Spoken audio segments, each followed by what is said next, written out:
त्यांनी त्या सर्व जे गटही असतात कामगार असतात त्याला 6व्या मजल्यावर जागा तुम्हाला वर थांबावर वरच्या मजल्यावर बसा.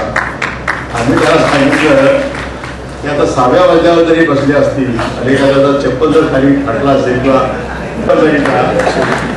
तो 6व्या मजल्यावर जाण्यापेक्षा सरळ कॉर्पोरेशनमध्ये पहिल्यांदा याला वर कोणी बसवलं.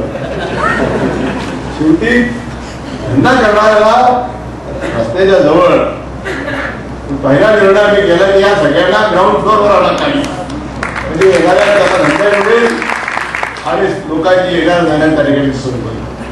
असे बारीक बारीक जे काही निर्णय असतात जे प्रॅक्टिकल निर्णय असतात फार मोठ्या मागण्या नाही आहे.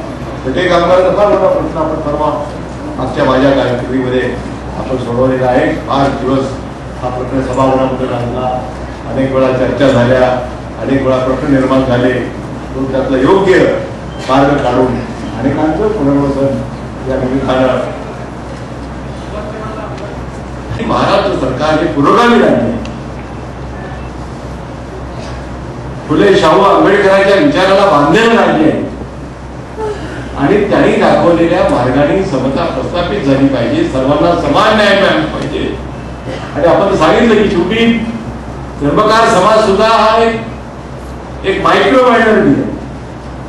मागास वर्गांच्या मध्ये आमचं प्रमाण तर उत्तरेत सर्वात आम्ही अधिक आहोत, परंतु दक्षिणेत आम्ही कमी आहोत. आणि म्हणून प्रश्न आमचे एकत्रितपणानं मांडण्याची गरज आहे. आमच्या समस्या वेगळ्या आहेत राज्यापेक्षा, त्या नीटपणानं सुटल्या पाहिजेत अशा प्रकारच्या आपल्या सर्वांच्या अपेक्षा आहेत.